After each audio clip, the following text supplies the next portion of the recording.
하나님 말씀은 창세기 2장 8절에서 17절까지 말씀입니다. 여호와 하나님이 동방의 에덴에 동산을 창설하시고 그 지으신 사람을 거기에 두시니라. 여호와 하나님이 그 땅에서 보기에 아름답고 먹기에 좋은 나무가 나게 하시니 동산 가운데는 생명나무와 선악을 알게 하는 나무도 있더라. 강이 에덴에서 흘러나와 동산을 적시고 거기서부터 갈라져 네 근원이 되었으니 첫째의 이름은 비손이라. 금이 있는 하윌라 온 땅을 둘렀으며 그 땅의 금은 순금이요 그곳에는 베델리엄과 호마노도 있으며 둘째 강의 이름은 기혼이라. 구스 온 땅을 둘렀고 셋째 강 이름은 히데겔이라. 아수르 동쪽으로 흘렀으며 넷째 강은 유브라데더라. 여호와 하나님이 그 사람을 이끌어 에덴 동산에 두어 그것을 경작하며 지키게 하시고 여호와 하나님이 그 사람에게 명하여 이르시되 동산 각종 나무의 열매는 내가 임의로 먹되 선악을 알게 하는 나무의 열매는 먹지 말라. 내가 먹는 날에는 반드시 죽으리라 하시니라. 아멘. 오늘 창세기 2장 8절부터 17절을 통해서 에덴이라는 제목을 통해서 같이 은혜를 나누고자 합니다. 우리가 보통 성소라고 하면은 우리는 성전이나 어떤 성막 그리고 교회를 생각합니다. 어떤 건물들을 생각하는 것이 보통이죠. 근데 보통 우리가 생각하는 것과는 달리 성경은 이 성소라는 개념을 장소와 어떤 시간의 개념에 국한시키지 않습니다. 굉장히 넓은 개념이기도 하고 또 십자가에 죽으시고 부활하신 예수님을 성경은 성전이라고 표현을 합니다. 그렇다면 가장 처음 세워진 성소는 어디일까요? 보통 출애굽한 이스라엘 백성들이 시내산에서 세운 성막을 생각합니다. 이스라엘 백성들을 놓고 모세가 시내산에 40일 동안 올라가서 그곳에서 십계명도 받고 여러 가지 율법들도 받고 그 후에 하나님께서는 모세에게 성막을 지으라고 구체적으로 말씀해 주십니다. 그래서 최초로 지은 성소, 눈에 보이는 것이 이 성막이죠. 근데 성경은 성막이 최초의 성소가 아닌 에덴이 최초의 성소임을 우리에게 말해주고 있습니다. 우리는 에덴 하면은 아담과 하와가 동물들과 함께 뛰어노는 낙원 같은 곳들을 이렇게 생각합니다. 근데 성경은 에덴을 낙원이라는 개념보다는 하나님의 동산, 여호와의 동산이라고 보통 표현합니다. 우리가 성경에서 에덴을 표현하는 여러 구절들 중에 공통적인 것들이 있는데요. 예를 들어서 에스겔 47장 1절부터 12절을 보면은 에스겔이 환상 중에 본 성전의 모습을 기록하고 있습니다. 그 중에 12절을 보면은 강 좌우가에서 각종 먹을 과실나무가 자라서 그 잎이 시들지 아니하며 열매가 끊이지 아니하며 달마다 새 열매를 맺으리니 그 물이 성소를 통하여 나옴이라. 그 열매는 먹을 만하고 그 잎사귀는 약 재료가 되리라. 약간 비슷한 그리고 성소에 대해서 많이 기록하고 있는 요한계시록 22장 1절부터 2절을 보면은 이것은 예수님께서 재림하실 때 이 땅에 임할 새 예루살렘에 대해서 묘사하는 부분인데 또 그가 수정같이 맑은 생명수와 강을 내게 보이니 하나님과 및 어린 양의 보좌로부터 나와서 길 가운데로 흐르더라. 강 좌우에 생명나무가 있어 12가지 열매를 맺되 달마다 그 열매를 맺고 그 잎사귀들은 만국을 치료하기 위하여 있더라. 여기서 이 하나님의 성소를 상징하는 이 성경의 구절들이 공통적으로 포함하고 있는 단어가 무엇입니까? 바로 강이죠. 생명수가 흐르는 강, 그리고 나무입니다. 생명나무이기도 하고 과실나무이기도 합니다. 이것을 가지고 오늘 다시 본문의 2장 9절부터 한번 10절을 읽어보겠습니다. 여호와 하나님이 그 땅에 보기에 아름답고 먹기에 좋은 나무가 나게 하시니 동산 가운데에 생명나무와 선악을 알게 하는 나무도 있더라. 강이 에덴에서 흘러나와 동산에 적시고 거기서부터 갈라져 네 근원이 되었나니. 앞에 에스겔과 요한계시록에 나오는 강과 나무에는 어디에서부터 시작됩니까? 바로 성경은 성소라고 표현하고 있죠. 곧 이것이 에덴이 단순한 낙원이 아니라 하나님의 성소의 시작이고 원형이라는 것을 우리에게 분명히 알려주는 것이죠. 에덴의 본질적인 기능은 인간이 살게 하기 위한 것, 그 이전에 하나님의 성소였다는 것입니다. 에덴의 뜻은 히브리어로 기쁨 또는 환희입니다. 오늘 우리가 진정한 기쁨을 회복하기 위해서는 내 삶의 에덴, 곧 성소를 회복해야 합니다. 그렇다면 우리가 에덴, 곧 성소, 그리고 기쁨이기도 한 그것을 어떻게 하면 회복할 수가 있습니까? 성소가 어떤 곳인지를 알면 되죠. 진정 하나님의 동산인 성소가 되기 위한 조건이 무엇인지를 알면 됩니다. 이것이 우리가 오늘 회복해야 될 성소의 그 기쁨입니다. 첫 번째로 성소는 하나님의 임재가 있는 곳입니다. 그게 회복돼야지만 진정한 기쁨이 있다는 것이죠. 출애굽기 25장 8절을 보면은 하나님은 성막을 짓게 하고 그 이유를 이렇게 말씀하십니다. 내가 그들 중에 거할 성소를 그들이 나를 위하여 짓되. 바로 성소는 하나님께서 거하시기 위해서, 임재하시기 위해서 지으신 것이죠. 에덴 동산도 마찬가지였습니다. 하나님께서 이 에덴 동산에 자주 찾아오셨던 이유, 바로 임재하셨던 이유는 그것이 하나님의 성소였기 때문입니다. 그리고 그 성소에서 하나님은 아담과 또 나중에 하와와 함께 교제를 하십니다. 창세기 3장 8절을 한번 보겠습니다. 다음에 다룰 본문이기도 하지만 거기 보면은 그들이 그날 바람이 불 때 동산에 거니시는 여호와 하나님의 소리를 듣고 아담과 그의 아내가 여호와 하나님의 낯을 피하여 동산 나무에 숨은지라. 이렇게 기록하고 있는데 여기서 중요한 표현이 동산에 거니신다 이런 표현입니다. 하나님이 그냥 산책을 하시는 그런 의미로 우리가 받아들일 수 있는데 이 의미를 더 정확하게 알기 위해서는 히브리어 동사 바로 미트 하레곤이라는 것을 알아야 되는데 이것은 히스파일 분사형이라고 해서 문법까지 알 필요는 없고요. 반복적이고 습관적인 행동을 나타낼 때 사용하는 문법이라는 것이죠. 그러니까 하나님께서 이 동산에 거니셨다. 이것은 한 번 오신 것이 아니라 자주 여러 번 습관적으로 하나님께서 이곳에 함께 하셨다는 것입니다. 이 동사가 매우 중요한 이유는 이후에 성경에서 성소를 표현할 때 성소는 항상 하나님의 임재가 임하는 곳인데 바로 이 하나님의 임재를 표현하는 동사가 바로 오늘 이 동산에 거느시는 여기에 사용했던 이 동사를 사용하고 있다는 것이죠.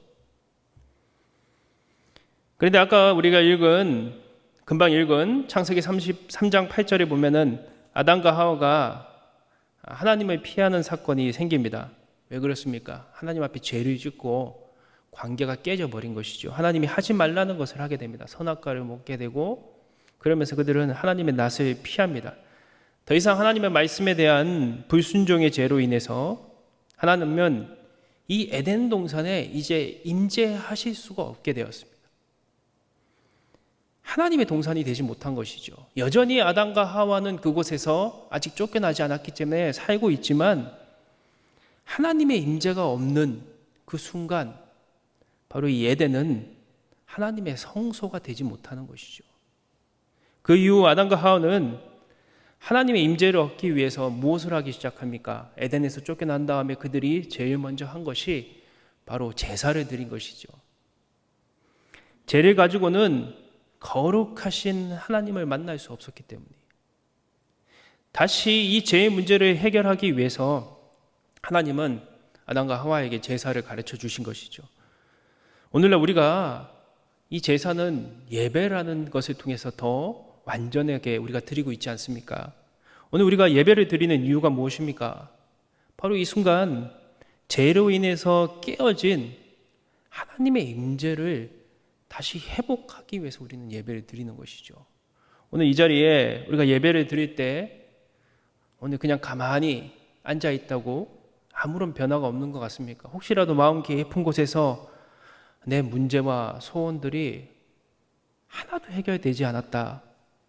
그런 것들을 속상해하고 있습니까? 예배만 드리면 모든 것들이 다 해결될 줄 알았는데, 교회만 오면은 다 해결될 줄 알았는데 아무런 변화가 없는 것처럼 보입니까? 그러나 결코 아니라는 것이죠. 더 근본적인 우리가 해결할 수 없는 문제가 지금 이 예배 가운데 해결되고 있는 것입니다. 무엇입니까? 바로 이 예배를 통해서 우리 안에 하나님의 임재가 회복되기 시작하는 거예요. 포로기의 이스라엘 백성들은 자신들에게 기쁨이 없는 원인을 나라를 잃고 삶의 터전인 저 예루살렘 성벽까지 다 무너졌기 때문에 자신들은 불행하다고 생각했습니다. 그때 느헤미야는 그들이 여전히 공허하고 기쁨을 잃은 이유를 겉에서 찾지 말고 그 마음 깊은 곳에서 찾으라고 얘기하면서 그들에게 하나님의 임재가 없기 때문이라고 얘기합니다. 느헤미야 8장 10절입니다. 느헤미야가 또 그들에게 이르기를 너희는 가서 살찐 것을 먹고 단 것을 마시되 준비하지 못한 자에게는 나누어 주라. 이날은 우리 주의 성일이니 근심하지 말라. 여호와로 인하여 기뻐하는 것이 너희의 힘이니라 하시니, 여호와로 인하여 기뻐하는 것이 우리의 힘이다. 하나님의 진정한 기쁨은 하나님의 임재가 우리 안에 임할 때 바로 이 에덴이 기쁨이 회복된다는 것이죠. 그리고 그 시작은 바로 이 예배입니다. 이 예배를 통해서 오늘 돌아갈 때 우리 안에 평강과 기쁨이 다시 시작되고 샘솟는 것이죠. 그걸 뺏기지 마시기 바랍니다. 두 번째 성소의 조건은 제사장입니다. 하나님은 이 에덴을 만드신 다음에 하나님의 성소, 하나님이 임재하시는 곳인데 왜 사람을 또 만드셨을까요? 물론 우리가 다 알다시피 하나님은 우리와 교제하기 위해서 우리를 만드셨죠. 우리를 사랑하시기 때문에 하나님은 우리를 창조하셨습니다. 그러나 더 중요한 이유가 있습니다. 성경에도 마르둑이라는 이름의 신이 등장합니다. 특별히 바벨론의 신이었는데 이 고대 메소포타미아 지역은 그냥 일신론, 하나의 신이 아니라 다신교 전통이 있었습니다. 그래서 신들에게도 계급과 서열이 있었어요. 서열이 낮은 신들은 높은 신들에게 음식과 음료수를 공급해야 됐습니다. 신들도 먹어야 된다는 것이죠. 그래서 마르둑이라는 신이 이제 악의 신들을 다 평정해버리고 천지를 창조합니다. 그런데 이 서열이 낮은 신들이 마르둑에게 자신들이 먹을 것과 이 음료수들을 구하는 것이 너무 힘드니까 인간을 만들어서 자신들의 고통스러운 노동을 경감시켜 달라고 합니다. 그래서 마르둑이 이들의 요청을 수락하고 인간들을 만들어서 신들의 음식을 공급하는 일을 부과하게 됩니다. 그래서 마르둑과 그의 신전 바벨론을 만들고 50명의 서열 높은 신들과 300명의 서열 낮은 신들을 모아서 잔치를 벌이면서 인간들은 이 신들에게 먹고 마실 것을 부지런히 공급하는 것, 이것이 고대 메소포타미아의 신전, 그 제사의 이유였습니다. 그러니까 인간이 왜 창조되었느냐? 신들에게 봉사하기 위해서, 먹을 것을 대기 위해서. 그렇다면 하나님도 인간을 창조하신 이유가 필요한 음식 때문이셨을까요? 성경 어디에도 하나님이 굶주리셨다는 표현은 없습니다. 하나님이 먹을 것이 없었다는 표현들이 없죠. 하나님은 스스로 계신 분이고 음식을 필요로 하신 분이 아니지 않습니까? 그렇다면은 하나님은 왜 인간을 이 에덴에 창조하셨을까요? 정확한 창조의 이유는 하나님이 아담에게 명령한 것을 보면 알 수가 있습니다. 하지 말라고 한 것이 있고 하라고 한 것이 있습니다. 하지 말라고 한 것은 대표적인 것이 우리가 잘 아는 선악과를 따먹지 말라고 한 것이죠. 너희가 이것을 먹으면 정령 죽으리라고 했습니다. 그리고 하나님께서 에덴에서 이루어야 될 일들을 창조 가운데 말씀하기도 했습니다. 창세기 1장 26절부터 28절을 잠깐 기억을 더듬어 보시면은 생육하고 번성하고 땅에 충만하라 그렇게 말씀하지 않습니까? 그것은 이 땅 위에서 우리가 이루어야 될 일들입니다. 근데 에덴에서 해야 될 일을 직접적으로 표현해 놓은 것은 오늘 본문의 2장 15절입니다. 함께 보시겠습니다. 여호와 하나님이 그 사람을 이끌어 에덴 동산에 누워 그것을 경작하며 지키게 하시고, 앞에 있는 생육하고 번성하고 다스리라는 말과 비슷한 것 같기도 하죠. 농사를 짓고 아니면은 동물들을 지켜라 이런 표현처럼 보이지만 사실 성경의 이런 단어들은 그냥 보는 것보다는 원어를 보면은 더 깊은 의미들을 알 수가 있는데, 여기서 다스리며 지키게의 히브리어 표현은 네아부다 우레사무라인데, 이 네아부다의 원형 동사는 아바드입니다. 일하다, 경작하다, 섬기다는 뜻이고요. 우레사무라의 원형은 사말인데 지키다는 뜻입니다.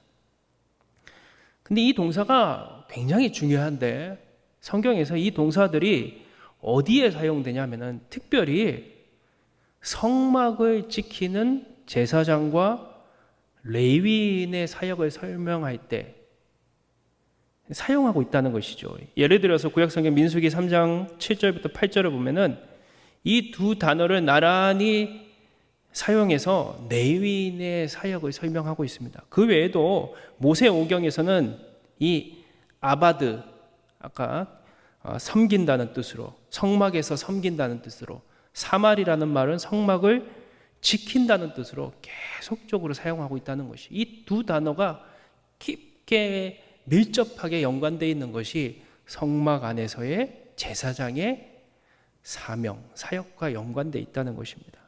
결국 이 모든 것을 종합해 보면 어떤 결론을 이루게 됩니까?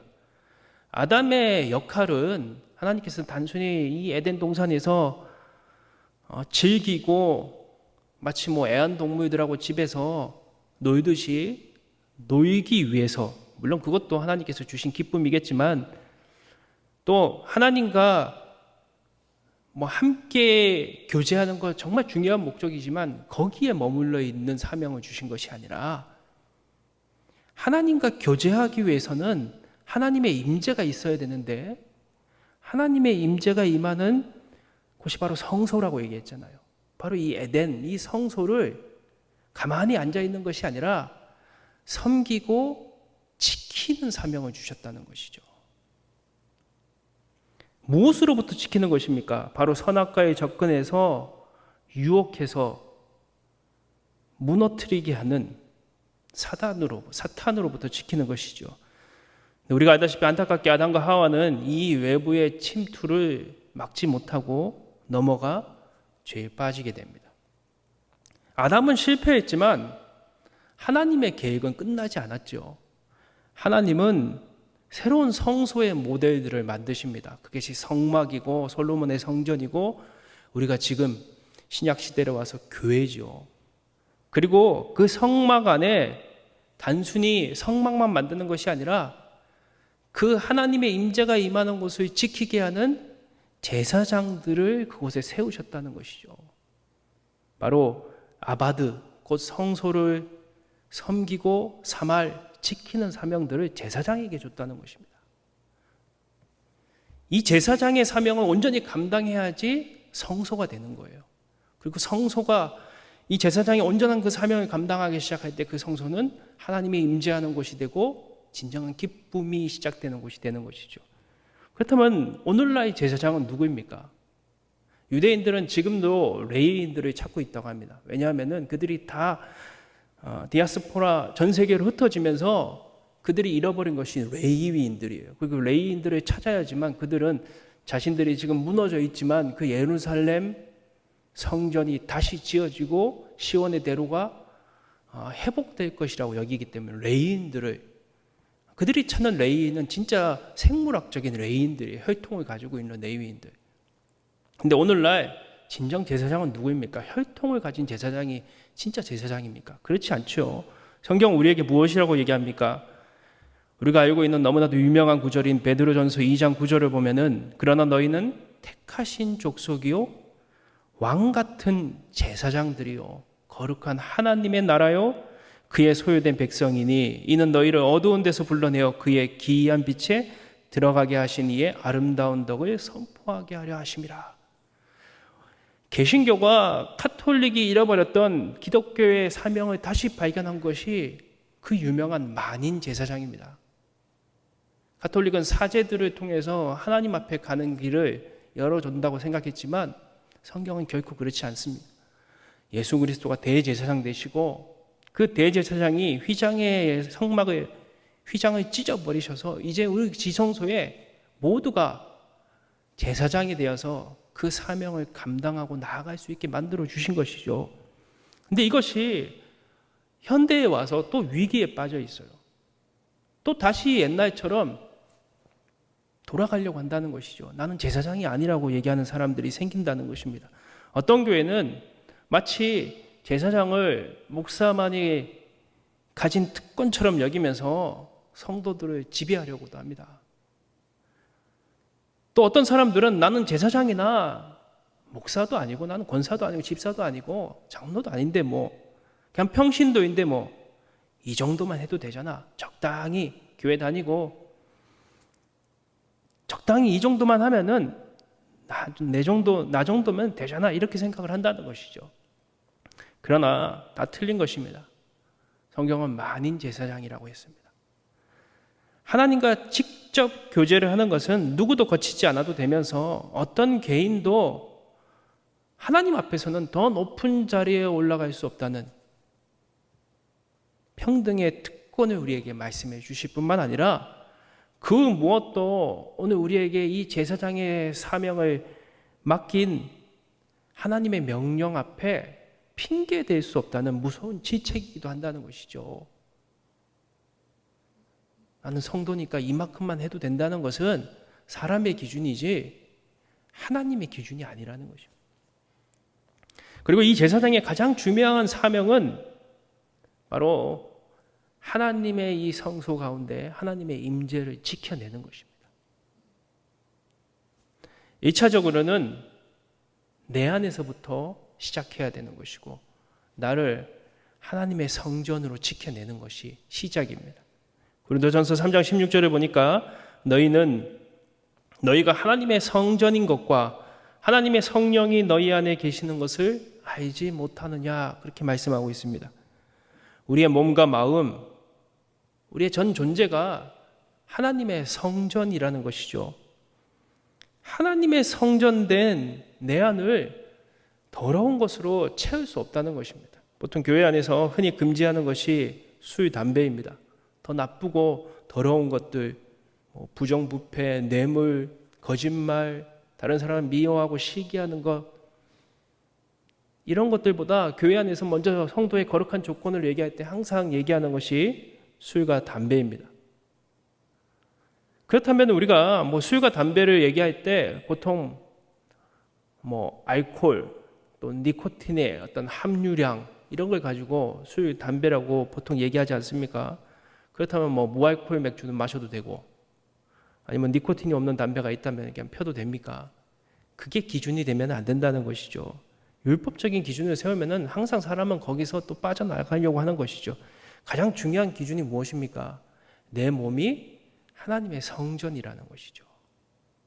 내 것이 아니라는 것이죠. 내 안에 성령께서 지금 계시다는 것입니다. 내 몸을 더럽게 하고 아프게 하고 약하게 하고 학대하는 것은 내가 가지고 있는 권리를 내가 누리는 것이 아니라 내 마음대로 하는 것이 아니라 하나님이 나에게 주신 생명을 내 마음대로 하려고 하는 지독한 불순종이라는 것이죠. 몸을 파괴하고 정신을 유혹하는 도구가 되는 것들을 우리가 멀리해야 되는 이유는 내가 하나님의 성전이기 때문입니다. 그래서 우리는 항상 무엇을 할 때 이것이 하나님이 기뻐하시는 일인가, 선하신 일인가, 온전하신 뜻이 무엇인지 묻고 지켜야 되는 삶이 우리 안에 있는 것이죠. 근데 사실 이것은 쉬운 일이 아닙니다. 항상 그래서 사도 바울도 이것을 두렵고 떨리는 일이라고 그렇게 얘기합니다. 두렵고 떨리는 마음으로 너희 구원을 이루어가라 그렇게 얘기하죠.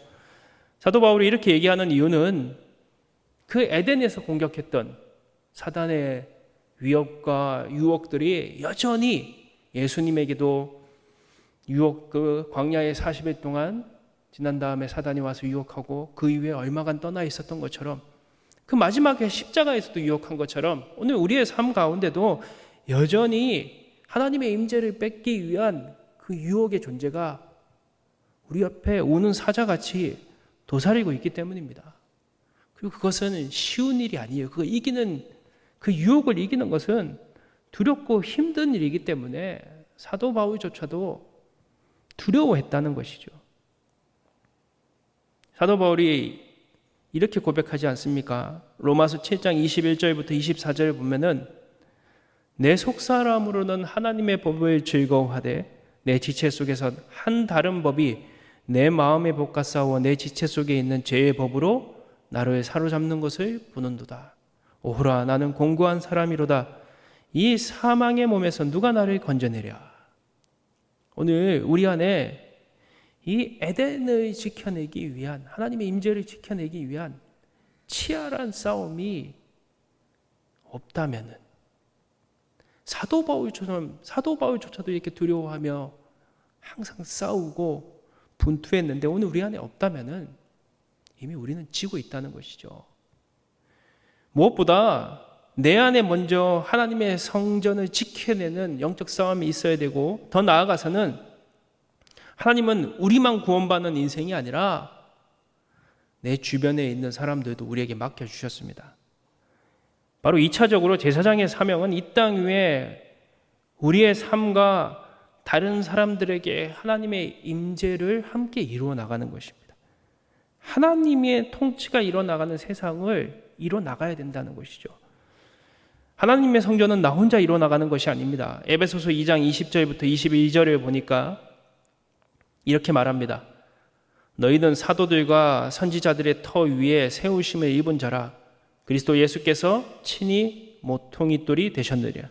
그의 안에서 건물 받아 서로 연결하여 주 안에서 성전이 되어가고 너희도 성령 안에서 하나님이 거하실 처소가 되기 위하여 그리스도 예수 안에서 함께 지어져 가느니라.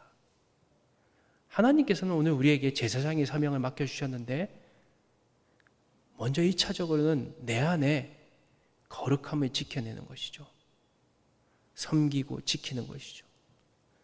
근데 그걸로 끝났다고 하나님 앞에 칭찬받는 것이 아니라 하나님의 성전을 내 이웃에 있는 사람들과 함께 이루어 나가야 된다는 것입니다. 하나님은 물으실 것입니다. 너에게 맡겨준 사람들을 위해서 너는 무엇을 했느냐? 어떤 섬김을 했느냐? 그 사람들을 하나님의 사람들로 만들어가고 지키기 위해서 무엇을 했느냐? 물으실 것이라는 것이죠. 바르셀로나에 가면은 안토니 가우디의 미완성 건축물인 사그라다 파밀리아라는 성당이 있습니다. 이 사그라다라는 말은 성스러운이라는 뜻이고 파밀리아는 가족이라는 뜻입니다. 그래서 우리말로는 이 성당의 이름은 성가족 성당입니다. 사람들은 이 성가족 성당을 보기 위해서 바르셀로나를 방문합니다. 1882년 성당 건축이 시작됩니다. 그러다가 이 성당 건축이 잠시 멈추게 되고 1883년 안토니 가우디가 수석 건축가로 취임하면서 이 성당을 다시 짓기 시작합니다. 1926년 73세의 나이로 사망할 때까지 이 성당은 지어지지 않고 미완성으로 머물게 됩니다. 이 성당은 기존에 높고 이렇게 뾰족한 고딕 양식과는 다르게 이게 아르누보 양식이라고 하는데 그것을 결합해서 자연의 일부처럼 건축이 되었습니다. 마치 거대한 나무처럼 서 있는 기둥들을 지나가면서 숲속에 있는 것처럼 느끼게 만듭니다. 마치 제가 다녀온 것 같죠? 인터넷에 보니까 그렇게 그이들이 적혀 있더라고요. 자연이라 말로 하나님이 만드신 최고의 건축이라고 생각했던 이 안토니 가우디는 그것을 재현함으로 통해서 이 성당이 하나님의 임재가 임하는 그 에덴 동산과 같은 곳이 되기를 원했다는 것이죠. 근데 이 성당이 유명한 이유는 그 건축의 아주 놀라운 독특함과 위대함도 있지만 바로 지금도 미완성이라는 것입니다. 이 성당은 안토니오 가우디가 사망한 지 100주년이 되는 2026년에 완공을 목표로 지어지고 있습니다. 지금부터 열심히 돈 모으셔서 2026년에 한번 꼭 저도 방문을 하고 싶은데, 그때 가면은 이제 완전히 그 원래의 설계대로, 물론 이제 안토니오 가우디는 이미 죽었기 때문에 그 사람에 의해서 계획됐던 부분들은 4분의 1이었고 다른 조각들은 이제 다른 조각가들에 의해서 지어지고 있지만 어쨌든 그 완성이 된다고 합니다. 왜 이렇게 늦게 지금도 지어지고 있느냐? 한국 사람들 같았으면 이 빨리빨리 지었을 거죠. 벌써 뭐 옛날에 지었을 것입니다. 근데 왜 이렇게 느리고 답답하고, 때로는 이렇게 스페인 내전 같은 것들이 일어났을 때는 뭐 공사가 멈추기도 하고, 왜 이렇게 지어지고 있느냐? 모금된 돈을 가지고만 짓고 있기 때문이에요. 그 성전에 방문한 사람들, 또 기부한 사람들. 그래서 어떤 사람이 안토니오 가우디에게 이렇게 물었다고 합니다. 언제 이 성당이 완성된 것을 볼 수 있습니까? 그랬더니 가우디가 그에게 이렇게 얘기했습니다. 이 성당 건축의 의뢰인은 하나님이신데 그분은 무척 가난하시지요. 그러나 그분은 영생하는 분이시니 바쁜 분이 아닙니다. 그래서 시험시험 지어도 큰 문제가 없습니다. 그렇게 얘기를 했다고 합니다. 사실 138년째 지어지는 이 성가족 성당은 어떤 평신도 단체 성요셉회의라는 곳에서 처음 지을 때는 작은 성당을 계획하고 지었다고 합니다. 근데 이제 중간에 안토니오 가우디가 맡게 되면서, 가우디는 이 성당을 아까 얘기하는 것처럼 하나님께 드리는, 하나님의 임재가 임하는 그 에덴과 같이 만들고 싶어 했거든요. 그러니까 거대한 성전이 됐어요. 그러니까 그 금액을 모을 수가 없었던 것이죠. 그리고 그 성전이 이제 성당이 지어지면서 많은 사람들이 흉측하다고 비판을 하기도 하면서 많은 어려움과 고난이 있었다고 합니다. 그래서 안토니오 가우디가 그것을 모금할 것을 제안을 했고, 결국 이 성전은 느리고 힘들고 답답하지만 여전히 지금도 성도들의 헌금을 통해서, 그들의 기부를 통해서 하나님의 임재를 임하는 장소가 만들어지고 있는 것입니다. 우리의 삶도 마찬가지로 생각합니다. 하나님은 사실 모든 것을 하실 수 있는 분입니다. 마치 안토니오 가우디의 이 성가족 성당이 정부가 돈을 댄다면은 하루아침에 뭐 몇 달 만에 다 지어졌겠죠. 하나님도 오늘 우리의 삶 가운데 개입하신다면 하나님이 이 땅을 에덴으로 만들지 못하시겠습니까? 근데 하나님은 그렇게 하지 않기로 작정하신 것이죠. 하나님께서는 느리고 힘들고 답답하지만 오늘 우리와 함께 예수 그리스도 안에서 오늘 우리가 구원받은 백성으로서 하나님의 임재를 누리는, 성소를 회복하는 삶을 살기를 기다리고 계신다는 것이죠. 하나님은 하나님 혼자가 아닌 오늘 우리가 하나님 안에 이 성소를 이루는 제사장이 되어서 이 성소를 섬기고 지키면서 함께 만들어 가기를 원하신다는 것입니다. 오늘 그 사명을 맡은 자들이 제사장들입니다. 그리고 그것을 깨닫는 사람들이 정말 먼저 믿은 사람들입니다. 내 안에 유혹과 영적 싸움을 두렵고 떨리는 마음으로 이겨내면서 우리의 삶의 현장과 막혀진 일들 속에서 하나님의 임재를 섬기며 지켜내는 제사장. 오늘 이 사명을 감당함을 통해서 하나님의 기쁨, 에덴을 누리는 삶이 되시기를 주님의 이름으로 기도하겠습니다. 잠깐 기도하겠습니다. 하나님, 오늘 우리에게 주어져 있는 삶의 사명들이 있습니다. 오늘 이 땅에 에덴을 회복하는 것입니다. 그 에덴은 하나님의 임재가 임하는 곳입니다. 그리고 그 임재는 하나님 앞에서 그것을 지켜내는 제사장들을 통하여 섬기며 유혹을 이겨내며 영적인 싸움을 하는 맡은 자들, 먼저 믿는 자들, 하나님 앞에 거룩한 그리스도의 삶을 살고자 하는 사람들을 통해서 하나님의 나라는 확장될 것입니다. 오늘 우리가 그 사명을 감당하기를 원합니다. 오늘 우리가 모두가 그 제사장의 사명을 감당해서 하나님 앞에 칭찬받을 뿐만 아니라 에덴 그 영원한 기쁨을 누리는 삶을 살아갈 수 있는 저희들 될 수 있도록 함께하여 주시옵소서. 모든 우리 주님 예수님의 이름으로 기도하옵나이다. 아멘.